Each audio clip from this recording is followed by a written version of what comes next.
Welcome, everybody, to another episode of Roblive. I'm here with Mr. Jim Chance. What's going on? We're very excited again to be with you guys once again. Every time we're here, it's another opportunity to hear a great story.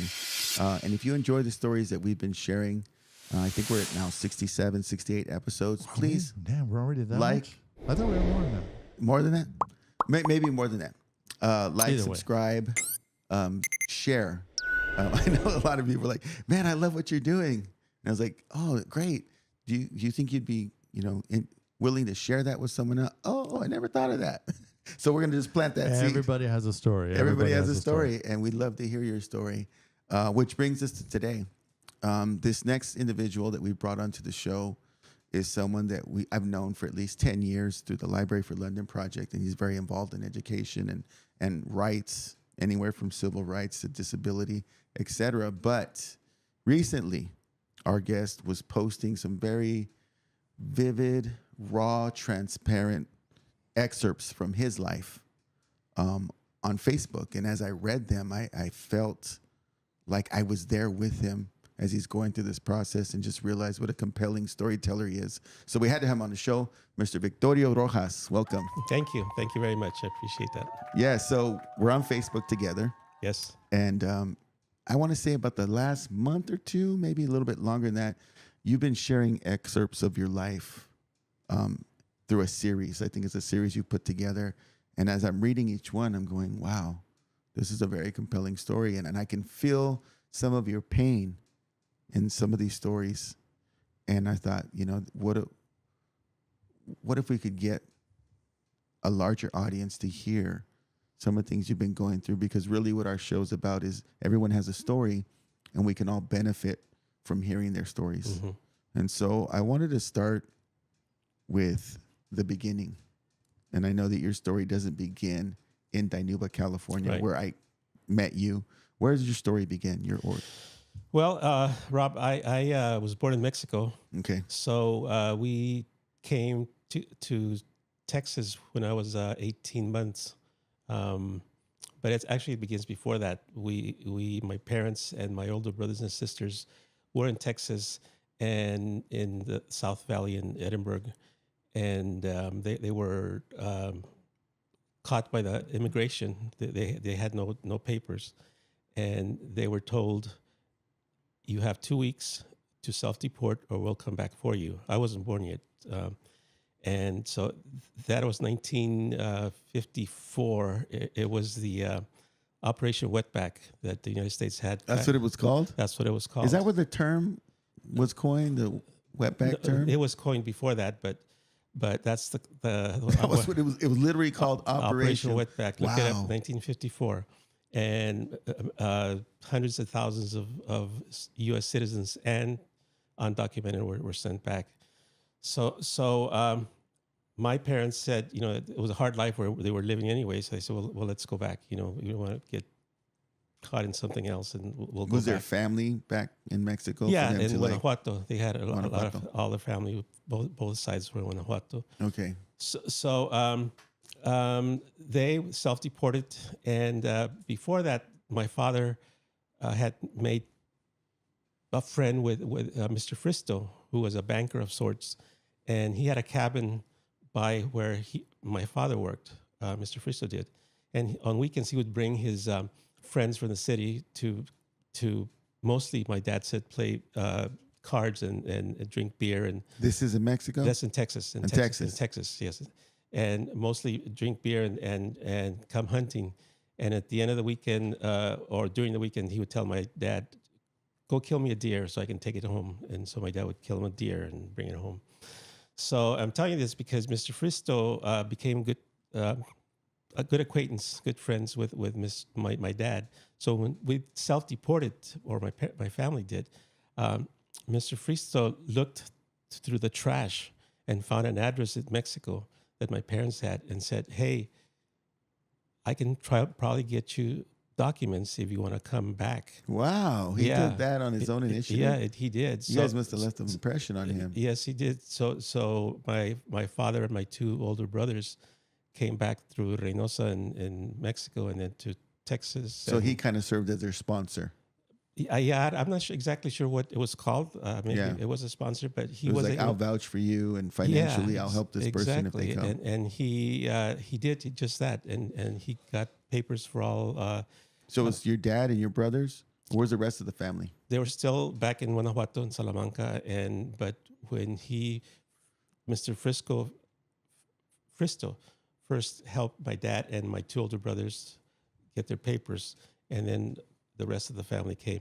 Now, my brother and sister, Pedro and Alicia, had been born here in Texas, so they were U.S. citizens. So they were also deported to Mexico when they self-deported. So anyway, Mr. Fristo did get papers for the whole family, and that's how we ended up in Texas, South Texas, and that's where the story actually starts. South Texas. So you were born in Mexico, and at 18 months old, now you're in South Texas. Right, with a green card. Yeah. And what is the living situation for you guys in terms of occupation and? Well, as you know, there's not much work there in South Texas.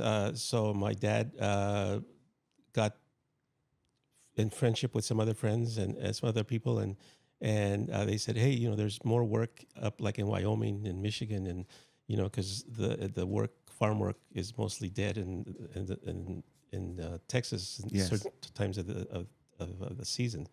So the first thing they went was the first place was Wyoming, to Riverton, Wyoming, to Betabel, you know, sugar beets, hoeing sugar beets. And how old were you at that time? I was about 2 years.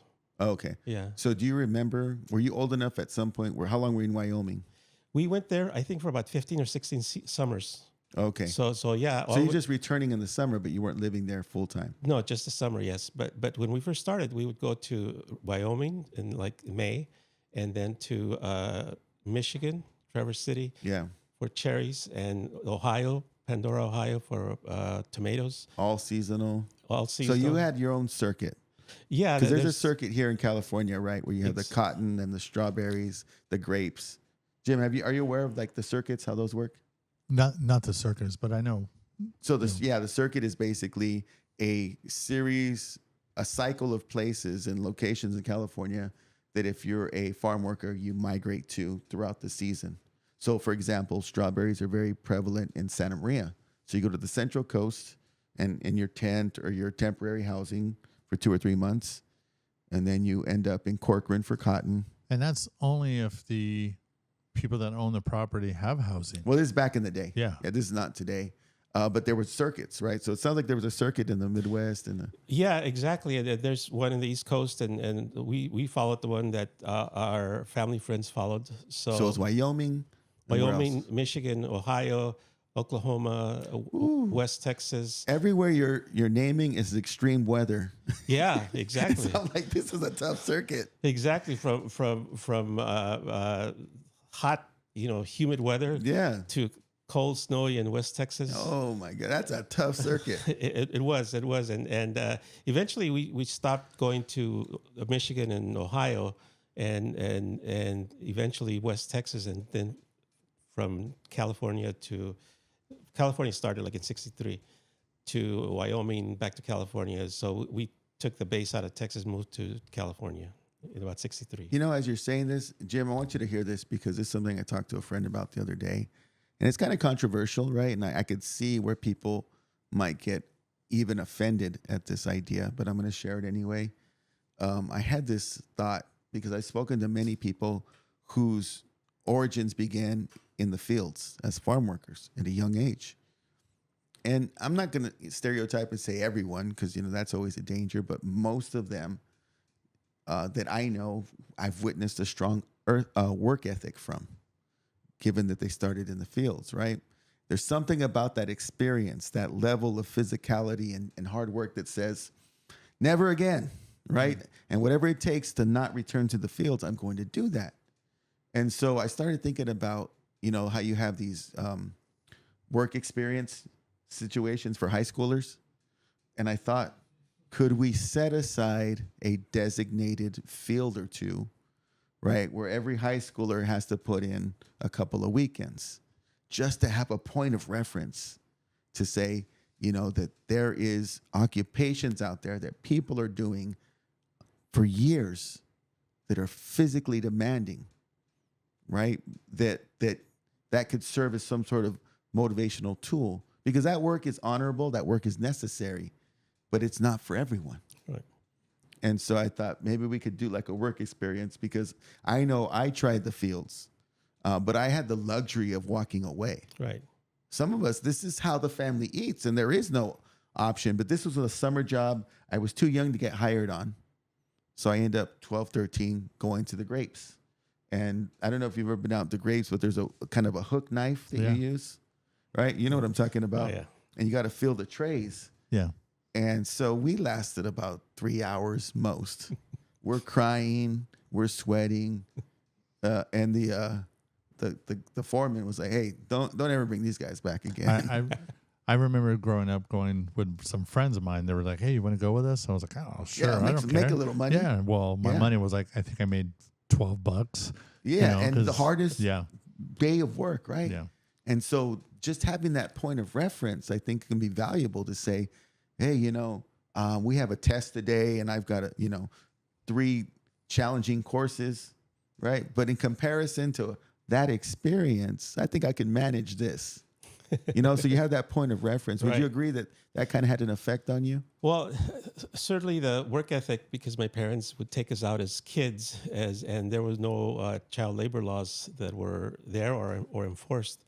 So we were together as a family. So What year was this? This was like in the late 50s to early 70s. The reason I'm asking is because I know that it wasn't until later that some of the labor laws started to exist in terms of a restroom on the premises, decent lunch breaks, etc.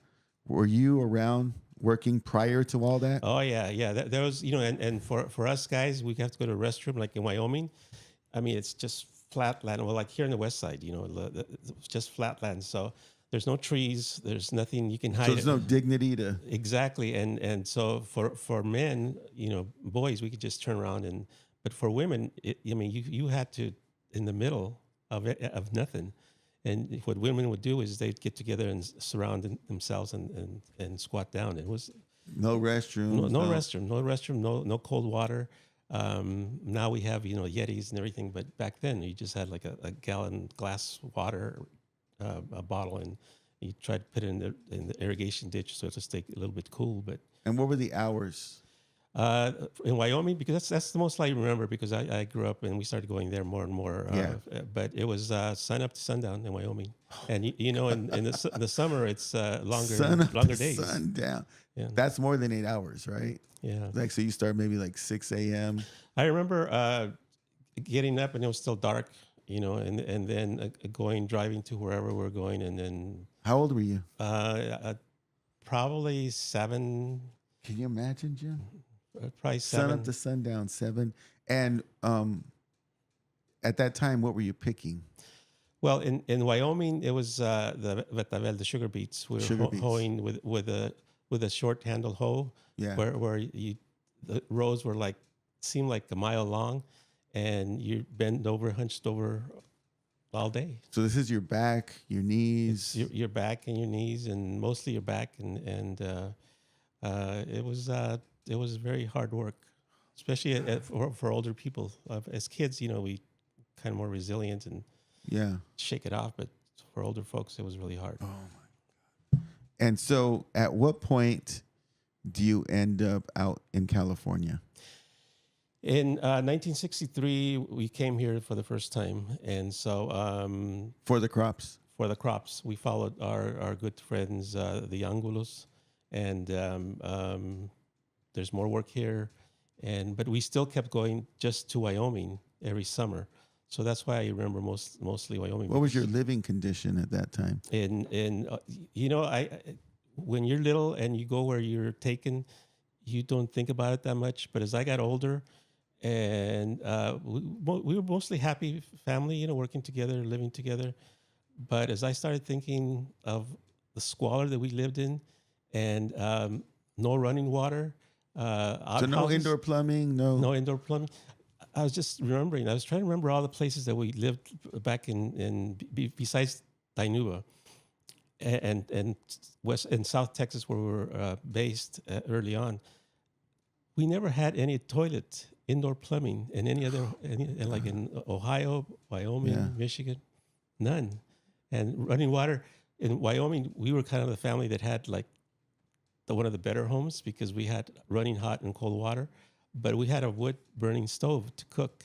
So even though the propane tank to the farmer was like from here to maybe 20 feet, he never offered, or I don't think my parents ever asked, hey, can you get us, a line over here so we can get a gas stove and don't work so hard to cook. So it was when I was a little bit older, I started thinking of all those and the working conditions and the living conditions. And it was just, I started, whoa. Not to mention, as you shared on Facebook, some of the racism that you experienced. Yes. I want to reference I think you were about 7 or 8 years old. I think in the story you share where you came to school, I believe it's Wyoming, and a little girl took a liking to you. Mm-hmm. She happened to be white. Right. Can you share that story with us? Sure.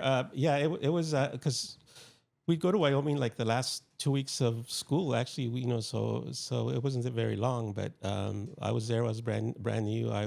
Every time I was just thinking how many times I went to different schools, and I think by the time I got to third grade in Dinuba, I had gone to like 9 or 10 different classrooms in 4 different states, in like 5 different school districts. So it was just constant moving. So making friends wasn't really a thing that we did, and it's no surprise that a lot of people, including a lot of kids, dropped out of school early because it was just really hard for us, migrant farm workers.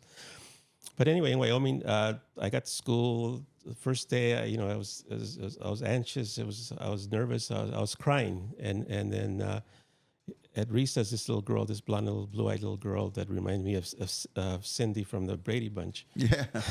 So Do you remember the Brady Bunch? Yeah. So she took me around and was showing me the slides and Was she assigned to you, or no, she did on her own? just on her own. She just Well, how was your English? English was I had a little basic skills of English, but So you guys could communicate? yeah, we could communicate, and when you're kids, you communicate in different ways. A lot of nonverbal. Exactly. So she took me by the hand and was showing me where the slides were, and then this little, or the swings, I think, and then this little other little guy that was a classmate too, started chanting, Audrey's holding hands with a nigger, Audrey's holding hands with a nigger, and the look on her face was like shock, and she like didn't know what to do, and she just let go of my hand and ran away. And I didn't really know what exactly that was, but I knew it wasn't a compliment.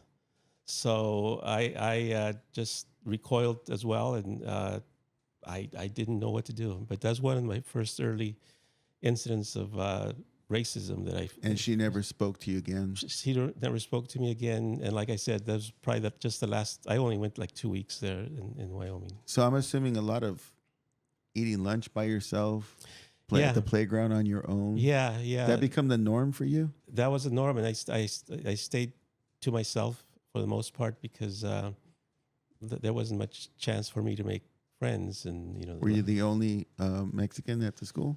There were a few other like the Angulos and my older brother, my brother and sister. I don't know sure how they did it, but they always like got to convince my parents. This only lasts 2 weeks. I'm already in seventh So grade. you're the only one getting sent. Yeah. You didn't have sibling support. No, I didn't. What was the age difference? My older brother Pedro is only 2 years older, but he's. That would have helped. Yeah, he would. You're like, Pedro, dude, like, can you eat lunch with me? Come on, go to school. But we lived in a rural area, so the buses would pick us up. Yeah. And I was talking to my friends, and we don't remember our parents going in with us to register us. You went on your own, huh? The farmers said, they can be picked up here. The bus stops here, and they tell us to go, and off we went. Just figure it out. Yeah. Yeah. Wow, it's so crazy how it is today, right? Now the Right. parents, they drive up to the curb. This is what, okay, so I have to drop my daughter off every morning, right, at her school. And Jim, I know you've seen this. When you drop them off at elementary school, right? At some point, you're trying to get them to build level of independence. So I drop her off, and she walks to the gate, which is, from here to that screen right there, what, 5-10 feet. So I drop her off, and then I move on, and she goes to the gate. There's parents to this day. They will drop them off. They will watch them walk through the gate, and then view the interaction after the. Right? It's like umbrella to the next degree, or helicopter. They're doing that. Yeah, the helicopter. Like, okay, Like, she okay? he's She gonna be okay? fine. Stop, break, go, break. Yeah. Johnny's in the 8th grade. He's gonna be fine. Yeah, waiting for them to be like, no, come and get me. And then you have Victorio here. It's like, hey, figure it out. Yeah. Sign for me. Yeah, exactly. That's what my parents first and third grade education only. So you're the translator for the family.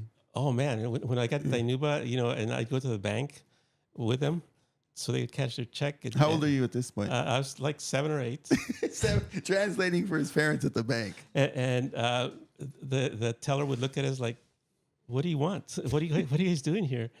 And I would talk to them and so you had to learn how to speak to adults at an early age. Yeah. Were you intimidated? Were you? Well, yeah, of course. I mean, especially when the teller would look at me like, What do you want? It wasn't welcoming. There was no customer service. It wasn't welcoming. Was it because of being a Latino, or was it just?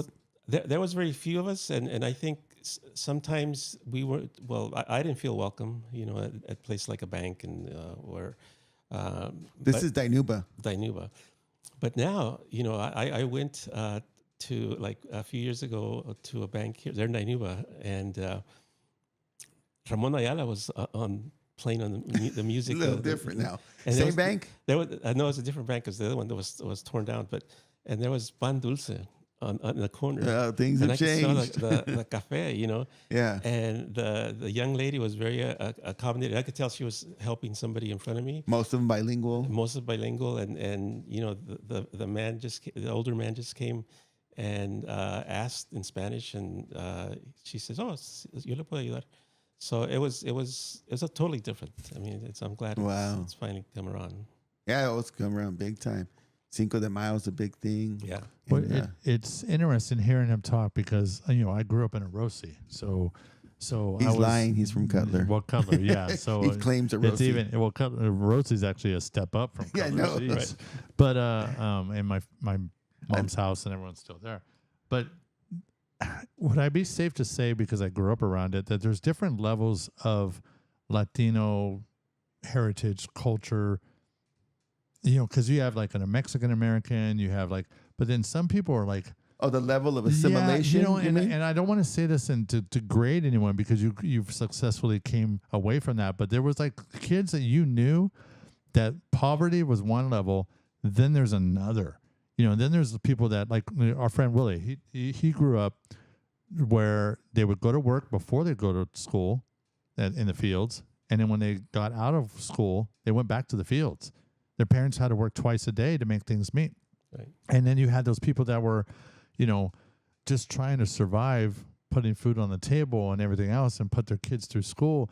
But then you also had those other families that their parents spoke English, and they didn't. They still worked in the fields, but they were trying to just get into construction or do something to get, like you were saying earlier, get themselves out of that everyday grind cycle. Yeah. And were you a part of that big lower area where your parents couldn't get out of that grind, where that was just tradition, that was normal? Well, as farm workers, it was really difficult to get up to the next level, or whatever that may be. And I think finally staying in one place and putting down some roots of some sort, and getting connected with jobs year round helped a lot. But as migrant farm workers, when you go from state to state, it's kind of hard to really get out of it, because you make only enough money to help you through the winter because there's no jobs in the winter time. And back then there was no unemployment for farm workers. So you had to live on what you saved. How many were in your family? There was 7 of us and 2 parents. So that kind of proves my thought. Not that it needed to be, but the more everyone worked, I would imagine, unless they were an infant, right? Yeah. So yeah. And then it back then I remember as a hurricane I can't remember the name of it, back in the early '60s in Texas, South Texas, and there was devastation, like typically like when there's a hurricane and no jobs, of course. So my parents heard that they were giving out food, so they went to stay in line, and they told them, well, you can only have food for the 2 kids that were born here. Although we were all, we had green cards, we were all documented, but they only gave them food for my brother and sister that were born in Texas. They said, wow, for the rest of the family, you can't have any. Wow. So, nowadays, there's devastation. You go and they don't even ask. They just, here's the food. If you need it, that's the way it should be. But yeah, so, yeah. a different time. Yeah. So with all of those roadblocks, was it still worth staying in the States? Worth staying in the States? Yeah. Well, for me, that's the only thing I knew. I mean, I was born in Mexico, but I was just, Year and a half. old. Yeah. So. But your parents could have gone back, or they still would have had just as hard of a life. As hard as it was for them, I'm sure now that I'm older, I can see that it was a lot harder. It was probably still easier for them here than over there. Wow. Yeah, because where my dad lived, where they lived, they tried to live off sharecroppers, corn. There's no irrigation, so they had to, you have to rely on the rain, and sometimes it comes and sometimes it doesn't. So as hard as it was for them here, it would have been harder for them over there because they had the same lower no jobs and worse working conditions. So yeah. Wow. So now you're in Dinuba. Is that what you now consider your hometown where you grew up? Yeah. So how many years did you spend there consistently? From '63, we stopped going the whole cycle. We just in '63 we started just to Wyoming and back to California. So that's most of my summers were there. So now, obviously, at some point, a movement began to improve the working conditions for farm workers. At what point were you conscious of this movement, and when did you join it? Cesar Chavez, the name I would hear in the news occasionally, like in the late '60s. And this is Delano, right? It was in Delano, in Delano. And but my father was more involved, and he and his friend compadre Señor Angulo were also more involved. They would go to meetings, they would go to rallies, but as kids we didn't go. So I only remember like in '71, '72, I still have the card. There was a group of organizers came to the field that were picking grapes, table grapes, and I didn't really know what was going on. But my dad said, "Yeah, sign, as a membership card or permission to advocate on your behalf." So that I became a member like my freshman or sophomore year. But I mean, it was just a card. I didn't really know much about it. But in '73, and this is the United Farm Workers. Yes, in '73, my dad, my brother, working under a union contract there was a lot of contracts here in the valley, but with a union, and then the contracts expired. The farmers refused to negotiate, refused to renew them, and so the farm workers went out on strike. The ones that had been on under contract. So I was going to be entering my senior year, and my dad said to come to the picket line, and I did, and that's where I started learning more about rights of farm workers. And where was your picket line? It was actually there in Dinuba by Janini, and also in New London and all around. New London? Yeah, in New London too. So the fields out in New London was the grapes that surround the town? I think it was grapes. It started with grapes, and then peaches, and it evolved from a strike against the growers that had contracts to a huelga en general, a general strike. All the farm workers were going to be involved in one way or another. So that's how I got involved through that, and that's how I started going to rallies. And it's really difficult to explain how exciting those rallies were. I mean, the excitement and hearing Cesar Chavez talk about the rights that we can do this, we can do that, and Dolores Huerta. There were exciting times for me as a teenager, and that really opened my mind to what we could do as just farm workers who had no really education, and together we could do more than we're expected to. At what point did you actually start to feel like the conditions were getting better in the fields?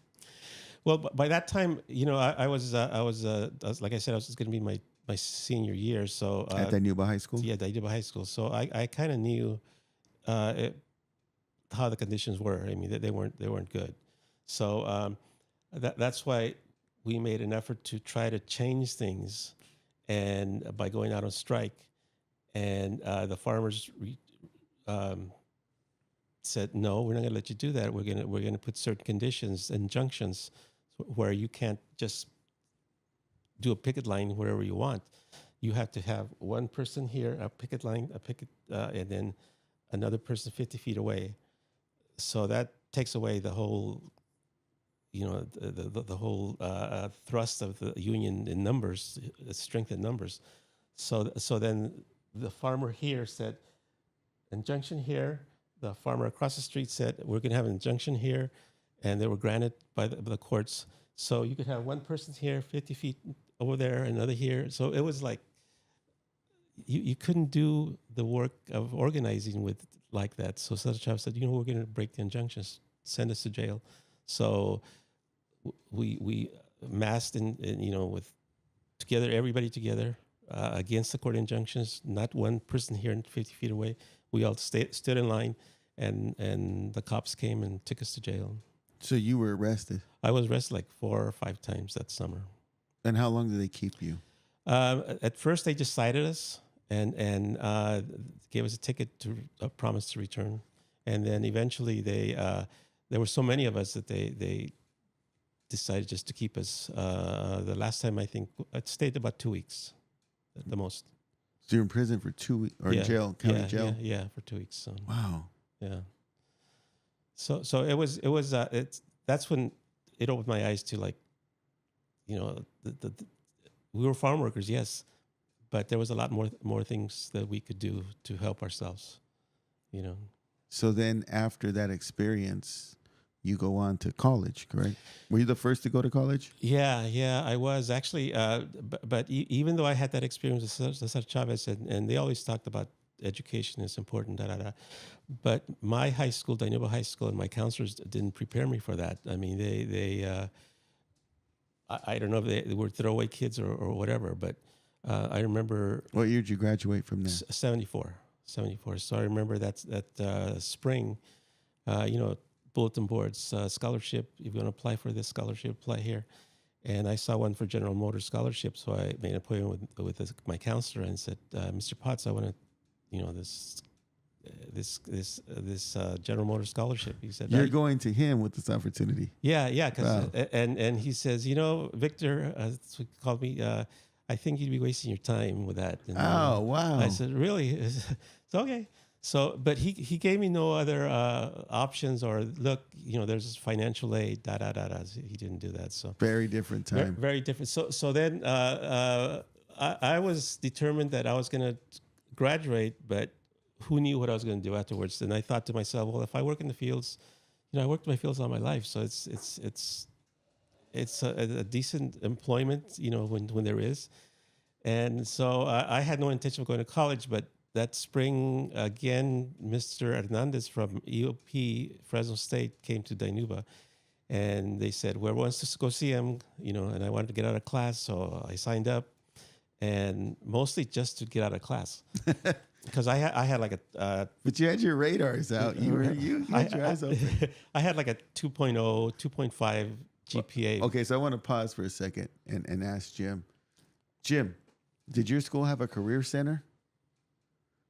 Yeah, we were just talking about that the other day. They had it was a career center. Did you actually visit it and utilize its resources? Surprisingly, as me wanting to be a photographer, I remember they had filing cabinets of all these different jobs.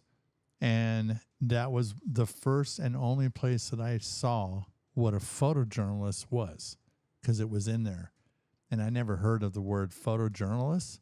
And that's exactly where I found. Okay. Yeah. So I guess I'm the only guy in here who in never fact, took I was advantage. just talking about it to one of our staff members, saying we need to bring that back and let kids everything's on computers now, but at least put a computer in there that But do you have a kids- career center? No, we don't. Your school doesn't have a No. career center? Wow, that's interesting.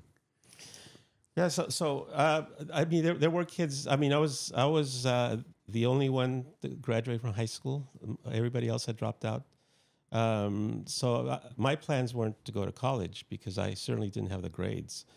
And then Robert Hernandez came to the high school. He was an EOP recruiter, and he told me that he was from Dinuba too, and his background farm worker too. And he's Wow. So he said, and I saw it. I told him the story. He said, "Do you want to go to college?" I said, "Our family doesn't have money. They're migrant farm workers." He says, "I didn't tell you want to go if you had money. I wanted to know if you want to go to college." I says, "Well, yeah, if I could." He says, "I know you don't have the grades, but there's this program, EOP, Educational Opportunity Program." Love that program. Right? And he said you could get special admissions, and if you have the ganas, you want to do it, I'll let you. I'll get you enrolled and registered. And in those 20 minutes that I met with Mr. Hernandez, he gave me more information, useful information, than the previous 4 years of teachers and counselors. And he gave me something more important: is hope for a better future. Yes. And then I started thinking about college, and so, wow, my parents were super proud because their son was going to go to university. At what point did you realize it was going to become a reality? Well, Because then there's a conversation with him, but he got me all excited, and he says, well, "You have to do this. You have to apply." And so my parents didn't really read English, so he said, "You have to make this application and income tax and all that stuff." So I did it all myself. I mean, I couldn't ask them because they wouldn't know what to do. yeah. So I filled it out as well as I could. They said you need letters of recommendation, and so Where were you getting letters of recommendation well, from? I found a family friend, Mr. Angulo, that had been involved with this community group, Los Nuevos Horizontes. So I asked him for a letter of recommendation, and he, of course, gave it to me. And I can't remember the other one I asked for from where, but You're a very resourceful young man. well, you kind of had to, you kind of had to if you wanted to get things done. So in Spanish, we call it ganas. Ganas, right? English, ambition. Is that yeah? Where did this come from? I don't know. I was like self-driven. I know my parents. Education was important, but they were able to help me like with homework, and they just I would explain to them what the report card was, so then and just tell them to sign here, and they would. Very few parent conferences because there were no translate. I used to translate too when for the parent conference. Your whole life. For the parent conference, and so. What about socially? I know that you said when you were younger you were going from school to school, but now you've been in Dinuba a significant amount of time. Did you develop some close friendships or connections, or are you still to yourself? I kept a lot to myself. Like I said, I was self-driven in elementary school. I did really well. I was in a classroom in 6th grade with the superintendent's daughter and 2 board members, the kids, the son and daughter. Yeah. I never thought of myself as wanting to be the best, but I knew I could do as well as they could. So my grades were always right there with those 3. And I was pretty proud of myself because I was able to keep up with them, and before, and nobody really expected me to do anything like that. So it was really a high for me. Yeah, exceeding expectations. Yeah, so things like that, and then but at junior high, and I've seen this throughout the years where you do well at elementary, junior high, and then sometimes some of the kids like me just tend to fall off, in high school, and that's what happened to me. It wasn't. I'm not going to say it's challenging, but there was no enthusiasm for high school for me. So I kept to myself. Didn't really get involved because any extracurricular sports or no, anything? I love sports, but the spring we had to leave, so never got really involved. Was there an encouraging friend at school that was like, "Hey, Victorio, you can do this. No, stay with it"? No, there was nobody that I could, like everybody has. If you ask anybody, what about your favorite teacher? What did you? Yeah. They always point to this person, and I thought about it, and I can't remember any teacher that would take an interest, or that I would reciprocate, and if they showed some interest, I would say, "Whoa, what's going on?" So a different time. Wow. But there were some good teachers. I mean, they weren't like I remember one teacher in Texas that my mom said that she couldn't send us to school because we didn't have any food to eat, and I was had a green card holder, so I wasn't allowed to eat whatever free food they had at school. Yeah. Okay, so the lunch program at school at that time was specific to citizens of the United States. Well, let me put that back. Take it back. So my brother and sister were given food. I guess I don't know what I was too young to really understand, but they said not for me or my other brothers and sisters. So if you went to school and you didn't bring a lunch, that was it. Yeah, you went out without food for the day. Yeah, and she gave me $5. Let's go take this to your mom. And back then, $5 was a lot of money. So my mom went and bought some food and then went to go thank her. She walked to school and went to thank her. But I don't remember her because we was there hardly just a few weeks too. So it goes back to the story you were talking about your mom, Robert. Yeah, that's what I was getting to. Yeah, because just to help those people that are just sitting there not eating, and now it's fortunately we've gotten to the point to where lunches are free for everybody, for that type of scenario. Even for Jim. Yeah. Well, and it's you know what Jim does? Yeah. Can I tell you what Jim does? Yeah. It's cracked me up. He told me this the other day. He'll send his daughter, right? Because she doesn't like the school lunch. He'll send her and she's go get it.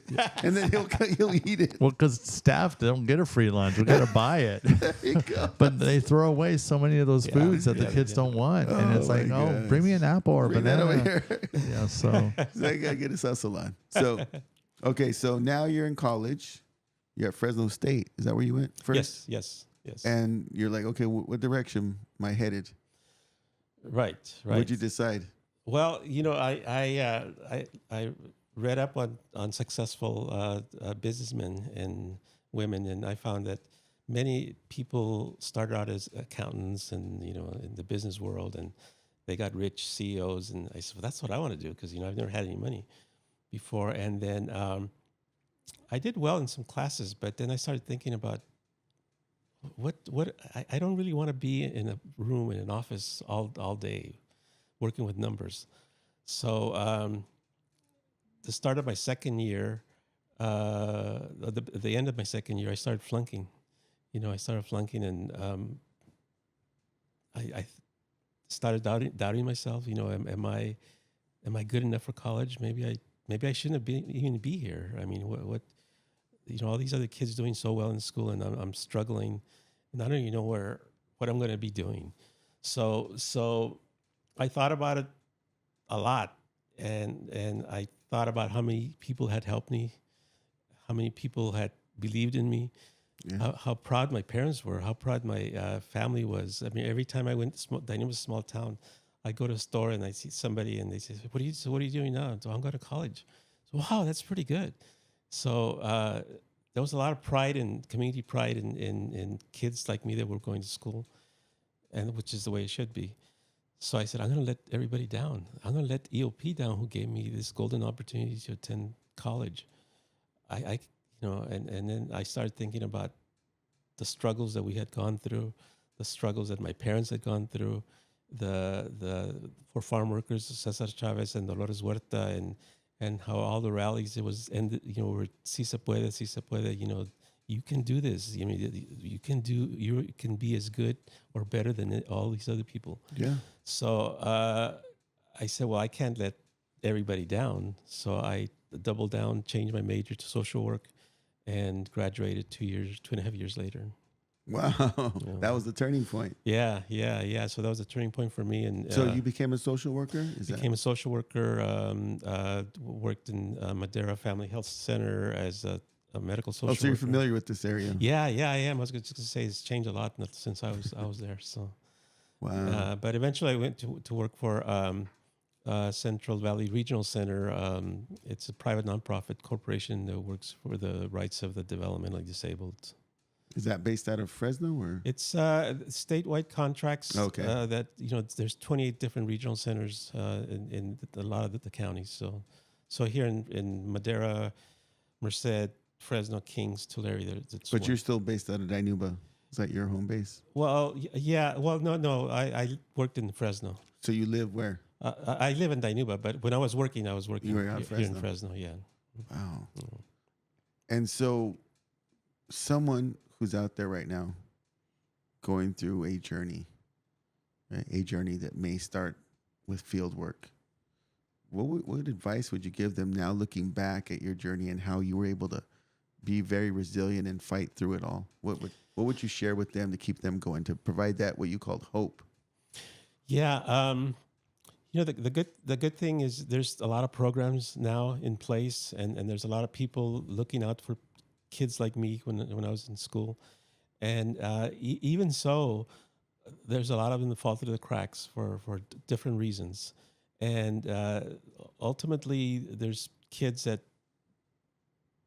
go back to work in the fields for whatever reason and just stay there. But there is hope for a lot of these kids.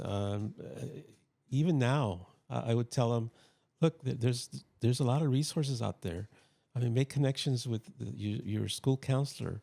Ask questions, because not everybody's going to come and tell you, look, this is what's available. I mean, you have to ask questions. Ask your older friends that have gone out of high school, where do you go to college? How is it? Do you think I could go there? It's just a lot of, and then as parents, we have to also do our due diligence is help these kids. It's easy to say, I expect you to go to college when you grow up, and even they may be Spanish speaking, but you have to do more. You have to help them. There's kids like me that did it on my own with a lot of help, but when they start off, they need help, support. They need help from the teachers, from the counselors, from the parents. It's a community, and us as retired and teachers, we need to be on the lookout for kids that might fall through the cracks, because you well know that there are some that for whatever reason they do. Sounds like you would encourage someone who's been through it to pay it forward. Absolutely, absolutely. That's exactly right, because we all got help from one way or another. Even though the opportunities that I got was because of people that stood up to the system and said, let everybody else in, let everybody else have a chance, And you stood on their shoulders, just like we do today. We just need the opportunity. When I was in high school and in college, Dinuba High School, the demographics were changing a lot, but yet we had Chicano teachers was just a few, maybe a handful, and we would go to the school board and say, hey, how about offering contracts to other teachers too? It says, we try to recruit them, but they just don't meet our standards. And I would say, well, what about Orosi and Parlier? Similar, and they have a lot more teachers that represent the community. And they said, well, we have different standards, and so it was kind of like at the school board level. That's where it starts, and that's where I decided at one point to Get involved. get involved, because if things are going to change, it has to be through us. Wow, and you became a part of it. Yeah, I don't know if you're kind of young, but I don't know. You remember we had walkouts in Dinuba in 1992. Yes, I graduated in 91. Okay. So the year after I left, I remember the walkouts. Yeah. So by that time, Who organized that? Well, I started. I always wanted people to come to me. They've had questions. What's going on, and oh, was it you? No. No. Because I remember asking about this later. I said somebody had to be the catalyst for all of this. Who was it? Well, see, I wanted to be the person that people would come to and ask me, hey, what's going on, and people started doing that, as I made my home in Dinuba permanent, and people have problems with school, and they would come to me. This came out of left field for me. They started telling me, hey, do you know about the walkout? It's going to happen in January. And I said, what are you talking about? And then I turned on the radio station, and this guy was talking about that we're going to walk out, I didn't know who that person was. And I think it was organized by a person in Dinuba and the Mexican American Political Association. So and it was a reaction to what? In reaction to the lack of Chicano board members, lack of representation on staff and teachers specifically, and administrators, discrimination in the classroom. There was a lot of things being thrown around, and mostly too was a lawsuit that was filed against City of Dinuba and the Dinuba Unified School District to have representation by district and not at large, because at large you would not get the person elected that was from a certain neighborhood. So this had happened in Texas before. So you'd have representatives who do not live in the areas they're trying to serve, right? Therefore, not understanding the needs. Exactly. Sounds familiar. Exactly. so in Dinuba, most of the school board members were from the north side, and most of the kids lived in the west, or living a different life. Yeah, you could be in the same town and have a completely different. Yeah. No, you're right. So there was a meeting where it came to a head. Parents were protesting. The school board member was denying there was anything going on, and somebody threw an egg and at the school board. and then I was at the front, and the crowd, you were there. I was there, and the crowd started surging, and the police were called, and the police were here, and I was here, and the crowd started surging, and I kept getting close to the police, and I touched the police, and they arrested me. They said I assaulted a police officer. What? You got pushed into him. Yeah. They said I assaulted a police officer. Public. So 30 years later, you're back in jail. And you're like, this is the same. Yeah, I was thrown in jail. I was thrown in jail, and were you the only one, or were there multiple people? There was seven of us. 7 as 2. Was there any pattern as to who was arrested? No, whoever was up in the front, I think. Whoever got caught in the front, and then people just ran out, and this is what led to the walkout. Exactly. Oh no, the walkouts had been going on already. Oh, okay. So this was try to meet with the school board to try to figure out some solution. Wow. And then it came to a head, and then it escalated, and after that, where it became more of a statewide. It was in the news every night, So I sense, given this life that you've shared with us, that there's a book somewhere in your future. Well, Is that in the works? I started writing those stories and I posted them on Facebook, and I thought I remember I posted one, and 4 hours later there was one like. And I said, maybe I don't want to do this, because I don't like negative reactions, but it comes with territory, right? Yeah. But then it started the next day. It started just like picking up. And Yeah. No, a lot of people wait for your next story. I do. Yeah. I want to write a book. Yeah. Oh, the audience is there. Victoria, if you just put it out there, we're ready to read it. It's mostly to document our family history. Yeah. Because I think it's important for families to know where they came from. Yes. And that's one way, because my brother used to have a camera and he used to take a lot of pictures. So my sister just came over today. She brought this stacks of black and white pictures. So that is gold. Yeah. You know what I always wondered too? Was like, who had the presence of mind to have a camera in that moment? Because we didn't have phones back then to just click, right? Right. And there's some really candid photos. I'm like, okay, in this moment, someone pulled out a camera, put the big old flash bulbs on the top. Remember those? I think Jim has them upstairs, and took that picture. It's always impressive that someone had that presence of mind to capture that moment.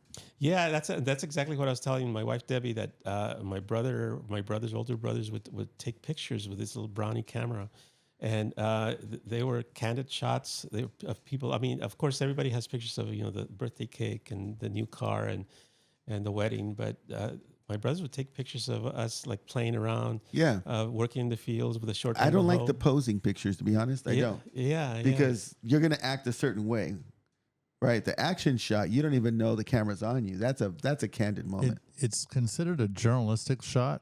Oh, that's what it's called? You're journaling the event that's taking place, and you have something going on. If you have enough photos, and I'm just speaking from my background, that could tell a story in itself. You should organize your photos in chronological date wise, and then write something related to those photos. And you can literally put a background of your audio and then just roll the pictures as you're telling the story. And it just gives your audience a perspective of what you're telling them by seeing those photos. So you should, if you want to write a book, you could do an audio book. Yeah, that's a good idea. And I had thought about a book a while back, but now as I'm getting older, there's more of a sense of urgency that I need to get this done. For my step family. One, we've recorded half of your story here. Thank you, I appreciate it. So we'd like to ask you in advance that when the book is completed, if you'd come revisit the show and share about your book. Oh yeah, of course, I would be. We got a deal there? Yeah. Okay, audience, you heard it. You heard Victorio commit to that right now. So I want to thank you for being on the show today. Thank you. And for sharing your story, and also for having the courage to put some very painful moments out there. That is a rare quality, to be able to do something like that, especially when you're cut deeply by some of these things, but they're really touching an audience out there. It's definitely got my attention, and that's why I asked you to be here today. I appreciate it. Yeah. So from Robbie Scaro Jr., from Jim Chance, and Victorio Rojas, we'll be waiting for that book. Awesome. Yes. Hopefully it'll come sooner than later. Yeah, and if you guys like what you heard today, just remember that everyone has a story. We need to hear yours next time. Until then, we'd like to say love, peace, and chicken grease. We're out.